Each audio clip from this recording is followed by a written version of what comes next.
Baik. Oke, kita mulai. Assalamualaikum warahmatullahi wabarakatuh. Waalaikumsalam warahmatullahi Waalaikumsalam warahmatullahi wabarakatuh. Alhamdulillah wassalatu wassalamu ala nabiyina Muhammadin sallallahu alaihi wa alihi wasallam. Asyhadu an la ilaha illallah wahdahu la syarikalah wa asyhadu anna Muhammadan abduhu wa rasuluhu la nabiyya ba'da. Bapak Ibu sekalian, saudara-saudara sekalian juga yang saya hormati, pada kesempatan kali ini kita akan belajar meneruskan yang sudah disampaikan oleh tim yang lain tentang belajar statistik atau yang dikenal dengan biostatistik, karena statistik itu salah satu bagiannya adalah biostatistik. Statistik itu adalah cara untuk menyajikan data dalam bentuk angka sebetulnya, kepenakannya begitu.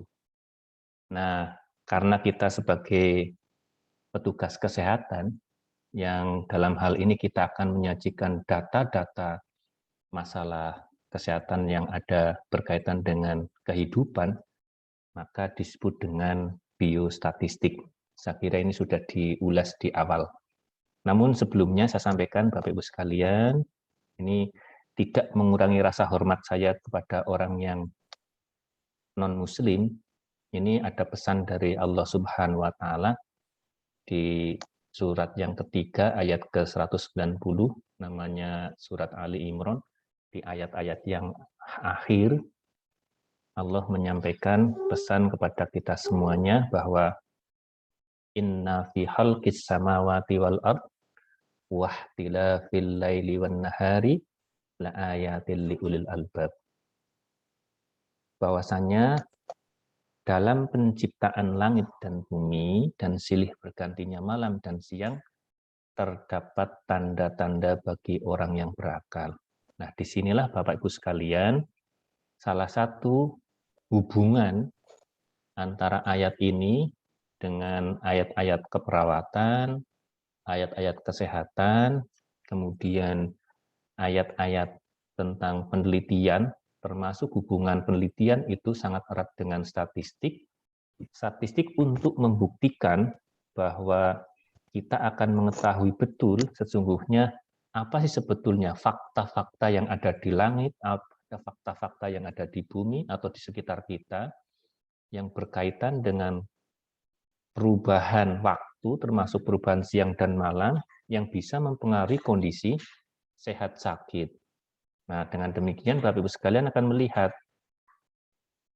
kondisi barangkali ada beberapa, kalau kita lihat ya, faktor saja ada yang hidupnya di malam hari, ada faktor yang hidup di siang hari, dan sebagainya, termasuk ada beberapa pola perubahan waktu yang sangat mempengaruhi terjadinya sehat sakit. Nah, inilah Bapak Ibu sekalian, ini bagaimana Bapak Ibu bisa melihatnya, bisa melihat ini, kita akan menggunakan atau kita akan menyimpulkan fenomena-fenomena yang ada di sekitar kita dalam bentuk, misalnya kita kalau akan berbicara tentang statistik, akan kita hitung dalam bentuk angka. Atau kalau bukan dalam bentuk hitungan, bisa saja nanti Bapak Ibu bisa dalam bentuk ukuran. Nah, semisal, oh ini malam, siang ada pergantian panas atau suhu, termasuk suhu tubuh, termasuk suhu orang sakit, itu kan kita tidak bisa untuk menghitung, bisanya dengan mengukur.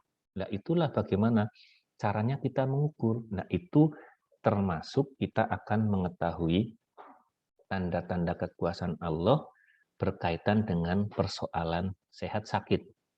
Maka dari itu, sekali lagi kalau dalam konsep agama, kita dasarkan nilai keimanan kita masing-masing di dalam kita melihat fenomena-fenomena alam yang ada di sekitar kita, supaya apa? Begitu kita mengetahui bahwa semuanya itu adalah tanda-tanda kekuasaan dari Allah Subhanahu wa taala, itu kita akan tambah beriman kepada Allah Subhanahu wa taala. Demikian Bapak Ibu sekalian, untuk awalan, maka ini sangat penting untuk bagi kita semuanya. Sekali lagi, kalau kita pada saat melakukan tindakan-tindakan apapun, termasuk Bapak Ibu nanti akan melihat bahwa menyimpulkan fenomena-fenomena menjadi satu kesimpulan yang akhirnya bahwa oh ternyata ada hubungan sebab akibat. Oh ternyata ada peningkatan frekuensi apa yang akan saudara lakukan, dan ini semuanya adalah merupakan ilmu yang harus kita pelajari dari Allah. Makanya ini termasuk ciri-ciri bahwa Bapak Ibu sekalian kalau merupakan umat yang berakal, memiliki akal sehat, bisa membedakan atau bisa membuktikan bahwa tanda-tanda kekuasaan Allah Tuhan yang Maha Kuasa itu di dalam kehidupan kita sehari-hari. Ini Bapak Ibu sekalian. Baik, kita lanjut. Kita akan masuk pada statistik. Saya kira statistik sudah disampaikan kemarin, ya.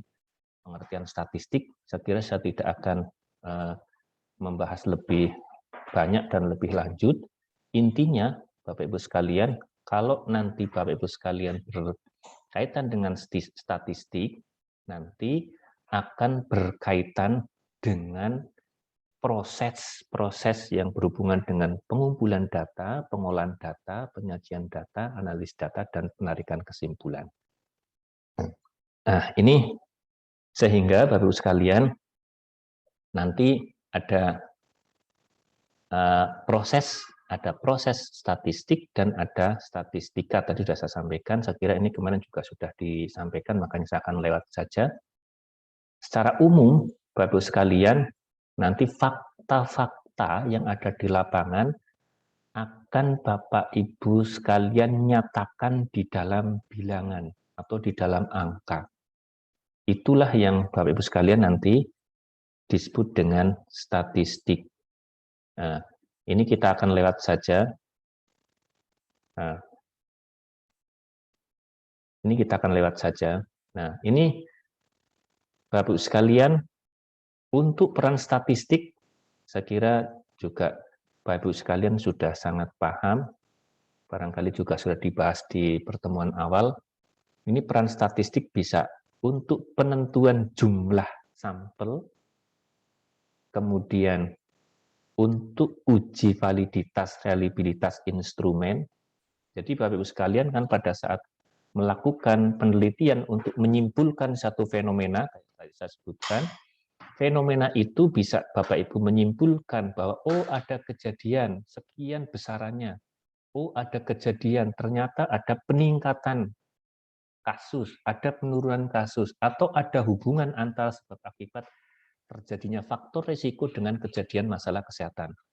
Itu Bapak Ibu sekalian kan bisa Bapak Ibu akan menghitung keseluruhan, atau kalau keterbatasan sumber daya kita, itu kita akan melakukan perhitungan secara sampling atau tidak semuanya, tetapi paling tidak bisa mewakili.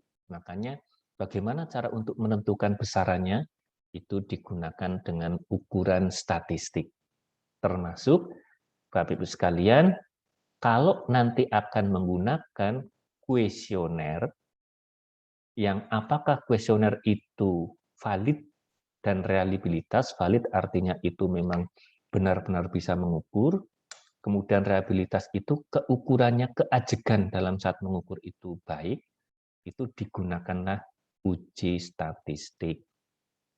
Kemudian, kecuali kalau memang instrumennya berupa alat. Kalau berupa alat memang dilakukan menggunakan kalibrasi. Tapi kalau misalnya tadi saya sampaikan untuk uji validitas instrumen yang berupa kuesioner, itu bisa dilakukan uji validitas dan uji reliabilitas.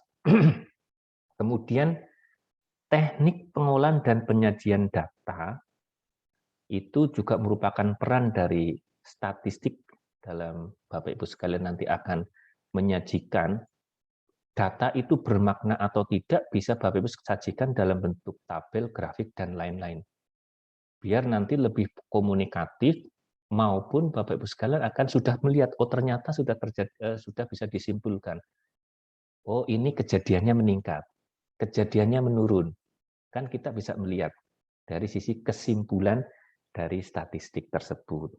Nah, selanjutnya, untuk yang berkaitan dengan hubungan sebab akibat, maka statistik bisa digunakan untuk menguji hipotesis. Menguji hipotesis. Sehingga nanti Bapak-Ibu sekalian ada pembagian statistik, ada pembagian statistik yang statistik deskriptif dan statistik inferensial. Terutama untuk yang statistik inferensial nanti yang terdapat ada hipotesis, maka Bapak Ibu akan menggunakan langkah-langkah uji hipotesis. Misalnya Bapak Ibu nanti akan menghubungkan ada korelasi antara satu dengan yang lain atau mengasosiasikan antara variabel satu dengan yang lain atau mengkomparasikan, atau juga akan melihat mana faktor yang paling berpengaruh, misalnya ada uji regresi dan sebagainya. Nah, inilah Bapak Ibu sekalian dari peran statistik. Saya kira ini Bapak Ibu sekalian sangat gamblang ya, karena barangkali sudah diawali dari kemarin. Nah, saya akan masuk sebetulnya di bagian saya itu adalah yang statistik deskriptif, Bapak Ibu sekalian. Jadi, statistik deskriptif itu memberikan gambaran atau mendeskripsikan populasi ataupun sampel tanpa menarik kesimpulan secara generalisasi.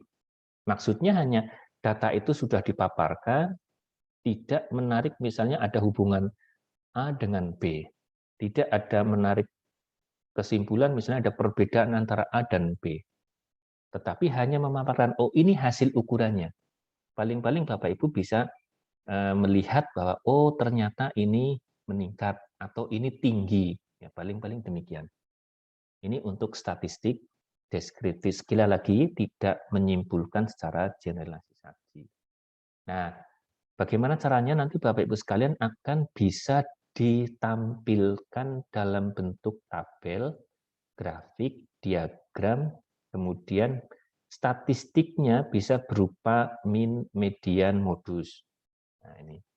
Sekali lagi, statistiknya bisa berupa rata-rata, kemudian median, titik tengah, dan mana yang sering muncul. Itu adalah statistik berupa statistik deskriptif. Beda dengan kalau statistik inferensial nanti Bapak Ibu sekalian. Nah, selanjutnya yang kedua itu statistik inferensial, biar nanti walaupun bukan bahasan dari saya, tapi biar nanti ada tahu titik perbedaannya. Kalau statistik inferensial atau induksi itu statistik yang digunakan untuk analisis data sampel yang berkaitan dengan mengeneralisasikan tentang adanya hubungan sebab akibat misalnya. Ya. Nah, maka dari itu pendekatan statistik inferensial Bapak Ibu sekalian, nah nanti ini akan dipelajari lebih lanjut. Bapak Ibu sekalian akan kenal ada statistik parametrik dan ada statistik non parametrik. Untuk memilih ini parametrik atau non parametrik, Bapak Ibu sekalian harus tahu tentang skala datanya nanti. Kita akan berbicara skala data setelah ini. Jadi ada skala data interval rasio, ada nominal, ada data ordinal. Nah, syarat untuk statistik parametrik itu kalau datanya adalah interval dan rasio, dan syaratnya adalah berdistribusi normal. Apa itu berdistribusi normal? Saya kira akan dibahas oleh tim lain. Sehingga maksudnya penyebarannya adalah merata. Penyebarannya merata, tetapi skalanya interval dan rasio. Tapi kalau ini ternyata saudara itu dalam penelitian untuk menyimpulkan variabel A dan B-nya, A, B, C, D-nya, ternyata itu menggunakan interval atau rasio, tetapi begitu diuji normalitas tidak normal, maka pilihan kedua Bapak Ibu harus memilih statistik non parametrik. Ya. Ini non-parametrik itu makanya datanya adalah data skala nominal ordinal. Ini sudah lagu wajib ya. Kalau nanti Bapak Ibu skala nominal ordinal maka akan memilih statistik non-parametrik. Nah, kemudian kalau datanya yang interval dan rasio tetapi tidak normal ya Bapak Ibu pilih yang non-parametrik. Nah, nanti akan banyak lagi ini macamnya. Statistik parametrik dengan non-parametrik nanti ada beberapa jenisnya. Oke. Selanjutnya, nah,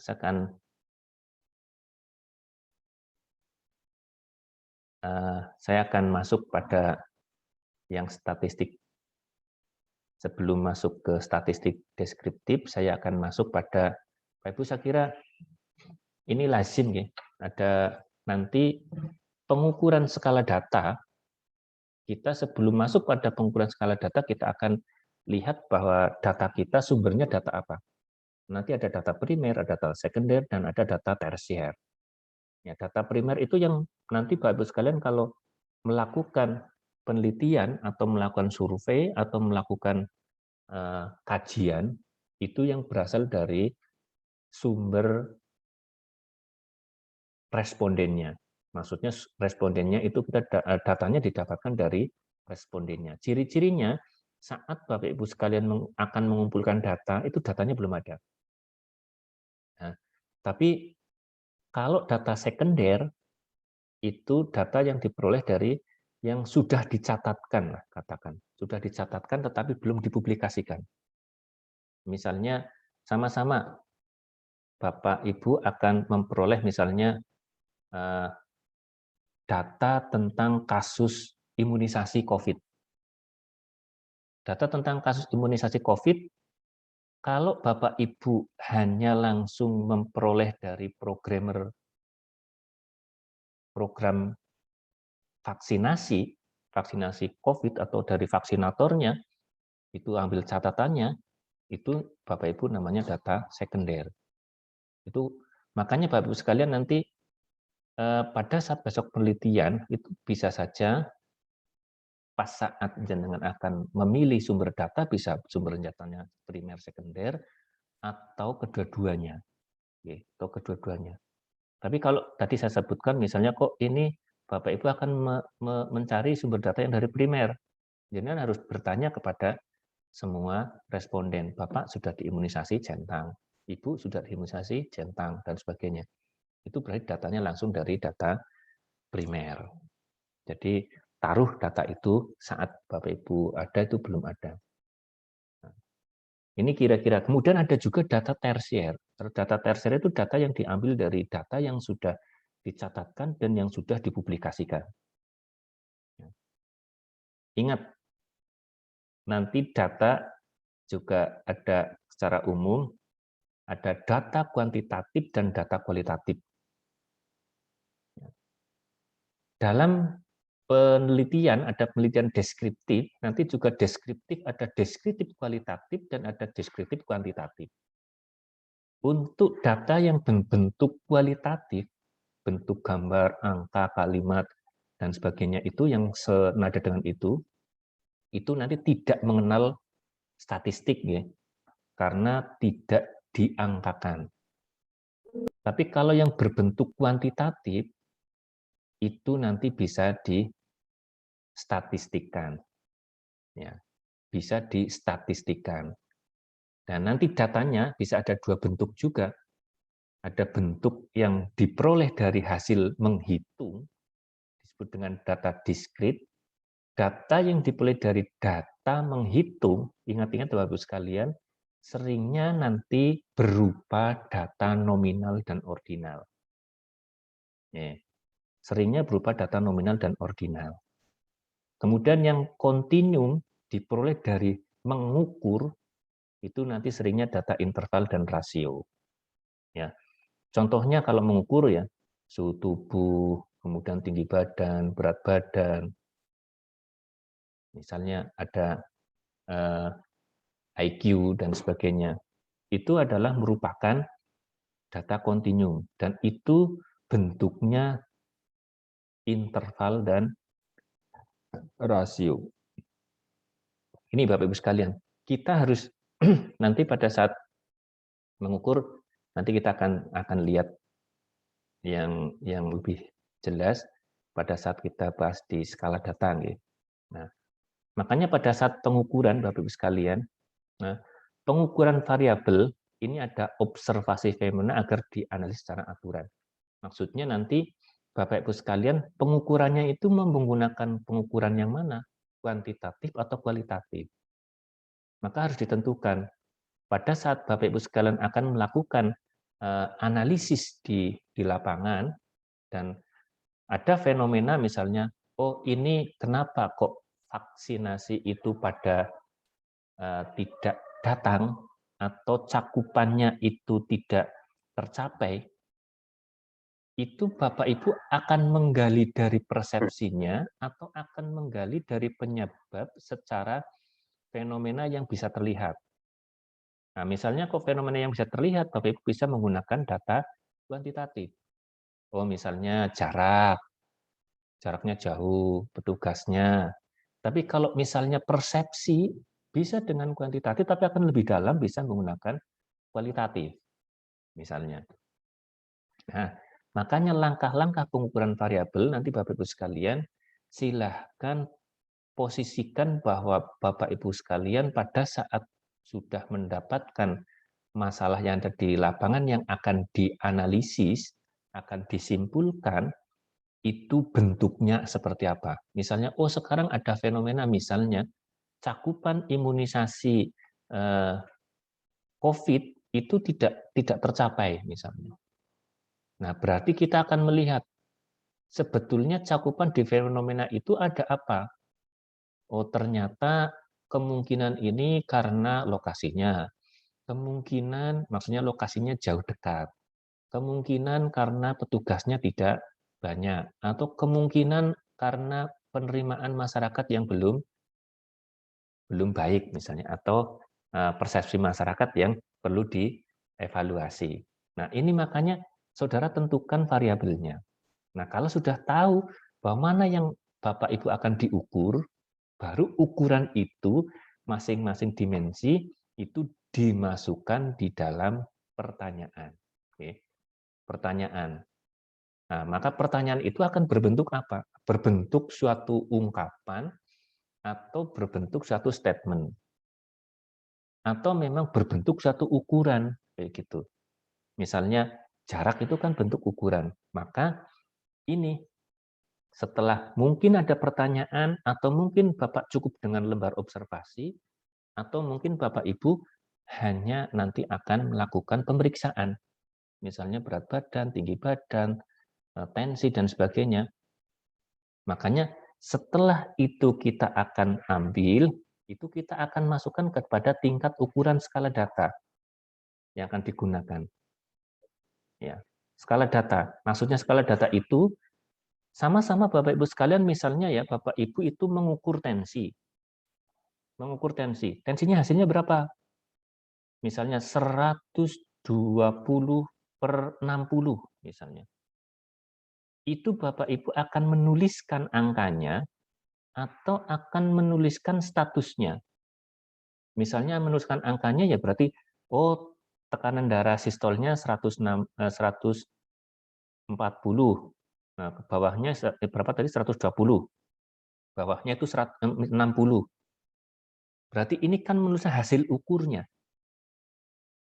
Nah, nanti Bapak itu akan mengukur dari hasil ukurnya atau akan mengukur misalnya akan sudah dikategorikan. Oh, kalau 20 itu ada 120, maaf 120 itu masuk pada kategori normal.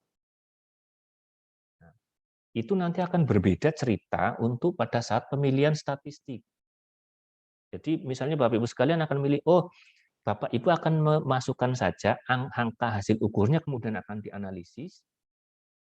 Kemudian Bapak Ibu akan memasukkan hasilnya yang sudah diskalakan. Misalnya O normal, hipertensi, hipotensi. Itu akan berbeda. Ya. Berbeda untuk pemilihan statistiknya, termasuk kalau Bapak Ibu nanti akan melakukan uji hubungan, juga nanti berbeda pemilihannya. karena itu sudah berbeda skala datanya. Nah, makanya nanti dipastikan, maka kalau besok misalnya biasanya setelah Bapak Ibu mengambil variabel, terus membuat pertanyaan, setelah pertanyaan itu akan didapatkan itu nanti hasilnya yang akan diukur datanya dalam bentuk apa.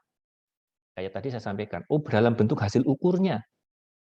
Berarti nanti data itu berbentuk data interval misalnya. Ini nanti yang akan diukur adalah dalam bentuk skalanya tadi sudah dikategorikan. Misalnya ada hipotensi, normal, dan hipertensi. Itu nanti kan bentuknya berupa bentuk data ordinal.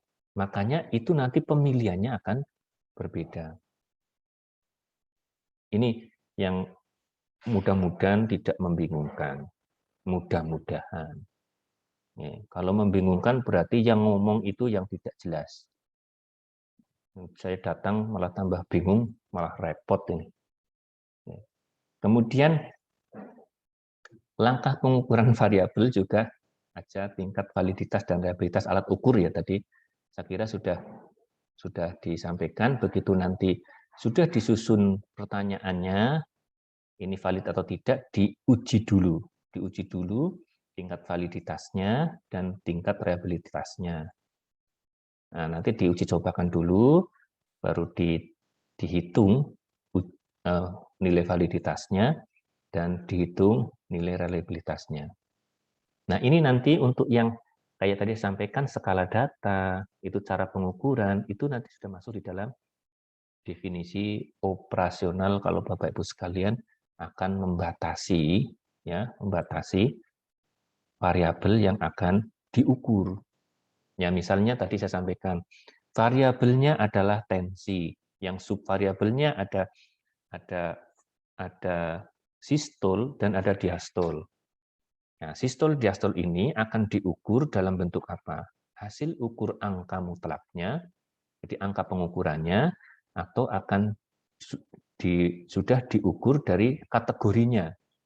Misalnya tadi sudah disebutkan. Nah, ini sudah disebutkan di definisi operasional. Sehingga pada saat besok Ibu akan melakukan kesimpulan, itu sudah jelas. Sudah jelas pada endingnya. Oke, ini kayaknya di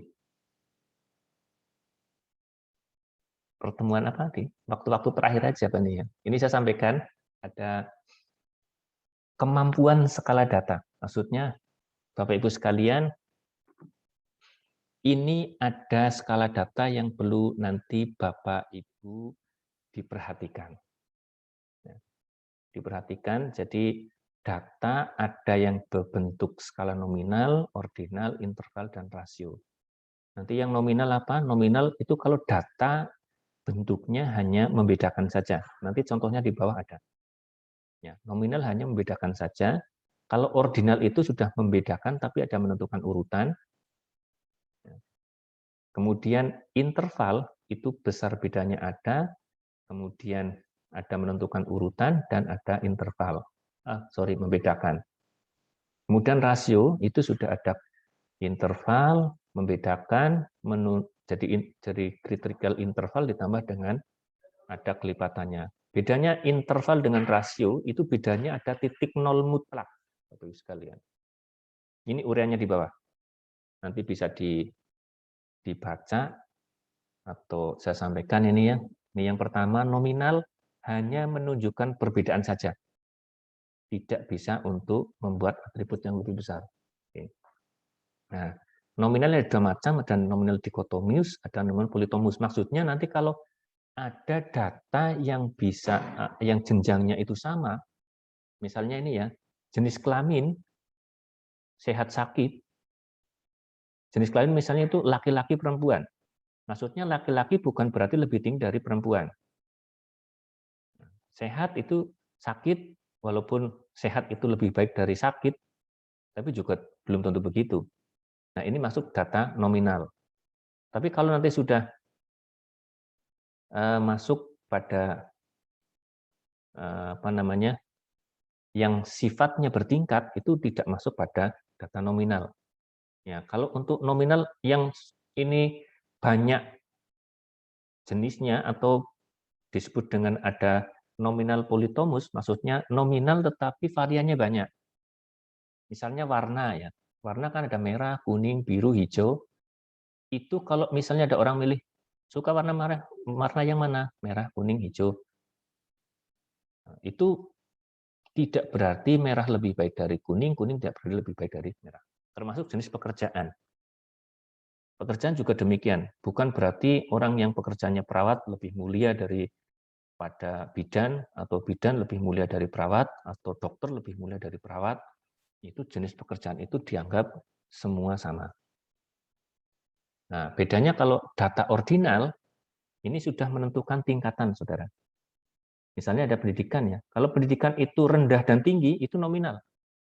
Tapi kalau pendidikan SD, SMP, SMA, nah, kemudian tingkat kepuasan cuma puas dan tidak puas, nominal. Tapi kalau masuk pada puas, kurang puas, tidak puas, itu masuk pada data ordinal, ada tingkatannya. Oke, Bapak Ibu sekalian, interval, sekali lagi, interval mampu menunjukkan perbedaan. Ini tadi saya sampaikan, kalau nominal ordinal, itu datanya biasanya hasil menjumlah dan menghitung. Nah, kalau interval, data interval ini hasil dari mengukur. Interval dan rasio nanti data berasal dari pengukuran. Nah, ini interval mampu menunjukkan beda, menunjukkan besarnya beda juga, bisa menentukan urutan, tetapi ini bedanya dengan rasio tidak memiliki nilai nol mutlak. Ya, tidak bisa dilipat gandakan. Maksudnya begini, contoh suhu ya, suhu itu suhu 0 itu masih berarti. Bahkan ada suhu minus. Jadi 0 itu bukan nilai 0, maksud 0 mutlak itu kalau 0 kok tidak ada. Itu maksud 0 mutlak. Bedanya dengan data rasio. Ini rasio. Kalau rasio itu perbedaannya dengan interval itu memiliki nilai 0 mutlak. Contohnya BB. Tidak ada orang yang BB-nya minus. Kalau yang 0 itu berarti tidak ada bentuknya. Tinggi badan 0 juga tidak ada tingginya. Itu maksudnya. Itu masuk pada data rasio. Nah, ini Bapak Ibu sekalian, data-data ini semuanya, monggo nanti Bapak Ibu sekalian diperhatikan, karena ini nanti akan mempengaruhi dari cara analisis dalam deskriptif. Pemilihan metode deskriptif juga sangat dipengaruhi oleh adanya skala data ini. Nih, skala data ini. Oke, saya kira sementara itu saja dari saya. Mungkin ada yang ingin didiskusikan. Monggo nanti silahkan kalau ada pertanyaan.